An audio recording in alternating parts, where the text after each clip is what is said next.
Olá, tudo bem? Eu sou Ana, para quem não me conhece, sou professora, psicopedagoga, linguista, agora graduanda em terapia sistêmico-familiar, e atuo como coordenadora pedagógica do Colégio Quintal Mágico de São José do Rio Preto. Bom, hoje eu tô vindo aqui para conversar com as famílias que estão na época aí de procurar, né, a escola para os seus filhos, de escolher essa escola. Como escolher essa escola da primeira infância? Não é uma tarefa simples e nem tem uma resposta exata, né? Por quê? Porque eu sempre converso, né, com as famílias que vão nos procurar. Cada família tem um conjunto de valores, tem suas expectativas, tem aquilo que espera que a escola ofereça, né? Então isso é diferente para cada um de vocês. Por isso é muito importante que vocês se escutem nesse processo. Visitem muitas escolas, conversem com as coordenadoras, entendam o que a escola está oferecendo em termos de proposta pedagógica. E nessa escuta, nessa troca, vá analisando, é isso que eu acredito, eu concordo com isso, eu também acho isso importante, né? E aí você pode fazer a sua escolha de uma forma mais tranquila, né? Eu venho aqui hoje para ajudar vocês, de repente, a construir alguns critérios, né? Para essa busca, para essa conversa, para nortear vocês a essa conversa, né? Então eu vou falar de um lugar de quem estuda sobre educação, né? Para pais que muitas vezes, porque não é da área de vocês, né? Conhecerem critérios que são importantes quando a gente está falando de primeira infância, né? A primeira infância, ela acontece entre os 0 e os 7 anos. Qual é a necessidade da criança nessa fase, nessa primeira infância, né? Então, a gente listou aí 3 necessidades que, do nosso ponto de vista, a escola de educação infantil deve atender, né? Eu vou fazer uma série de 3 vídeos e em cada um desses vídeos eu vou falar de uma necessidade, tá? Nesse primeiro vídeo, eu vou falar para vocês da necessidade que a criança tem, que a criança pequena tem, de ser olhada em sua integridade. A gente precisa, quando a gente está falando de primeiríssima infância, entender que muita coisa está acontecendo ao mesmo tempo, né? Vários processos estão sendo construídos. Por exemplo, uma criança entre 1 e 2 anos, né? Essa criança, ela está aprendendo a andar, ela está aprendendo a falar, ela está aprendendo a explorar o mundo, a conhecer o mundo a partir das experiências dela, né? Então ela vai abrir, fechar, empurrar, né? Ela vai querer pôr na boca, ela vai precisar se locomover muito porque ela está aprendendo nesse movimento, né? Quando ela chega lá perto dos 2 anos e ela já se percebe como um ser, um sujeito no mundo, ela vai começar a testar mais até que ponto os desejos dela se mantêm, até que ponto não, né? Enfim, são vários aspectos, né?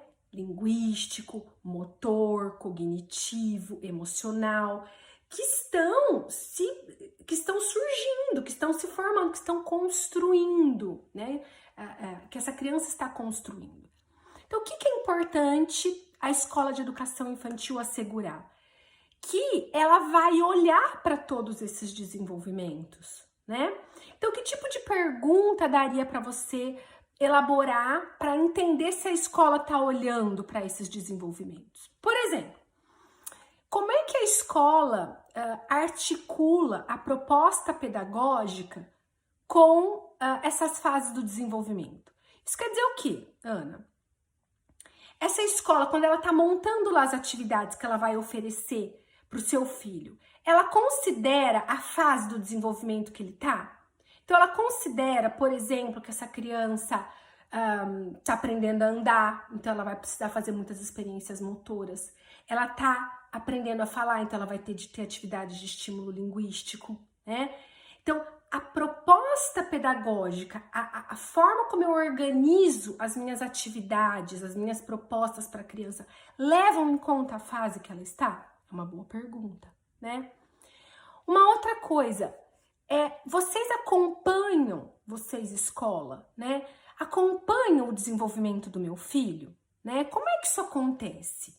Como eu vou saber que ele está vivendo tudo que ele precisa viver, né? De que maneira a escola faz isso? Vocês me dão feedback sobre isso, né? Para que isso? Para que não aconteça de lá, quando ele chegar nos 7 anos, ele tem uma questão, por exemplo, de linguagem que poderia ter sido resolvida e não foi, né?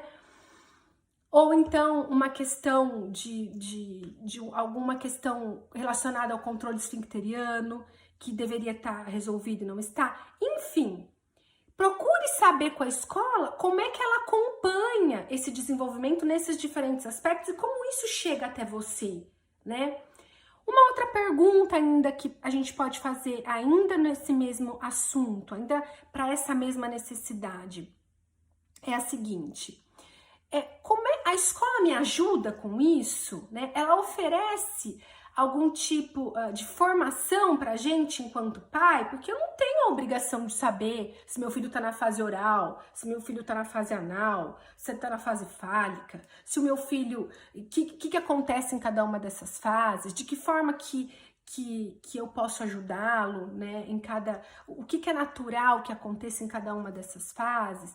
Então, de que forma que a escola me ajuda nisso? A escola me oferece um suporte? Que tipo de suporte? Palestras, reuniões de pais, reuniões em que essas características são conversadas com a gente. Então, acho que isso é muito importante de ser considerado nessa conversa que você vai ter com a coordenação. Como é que a escola está olhando esse desenvolvimento do meu filho nesses diferentes aspectos, né? Porque é primeiríssima infância, eles estão formando a base de tudo. Então, a gente precisa, sim, garantir, enquanto escola, que isso está sendo acompanhado, isso está sendo visto de perto, tá bom? Procure saber, então, de que forma a escola está considerando esse aspecto, combinado? No nosso próximo vídeo, eu vou falar do segundo critério, né, que tem a ver com respeito ao ser criança, respeito a essa fase da primeira infância, né? Afinal, a primeira infância é uma vivência única, não é? A gente vai ter a vida toda para ser adulto, mas brincar, correr, se sujar, né? Isso principalmente se dá nessa primeira infância, né? Depois se estende um pouquinho lá até os 10, 12, né? Mas fundamentalmente na primeira infância. Então a gente vai falar um pouquinho desse segundo critério no próximo vídeo, tá bom? Um beijo e fiquem com Deus. Me mandem perguntas se quiserem saber de mais alguma coisa em relação a esse assunto que eu tratei aqui. Vou esperar, tá bom? Beijo!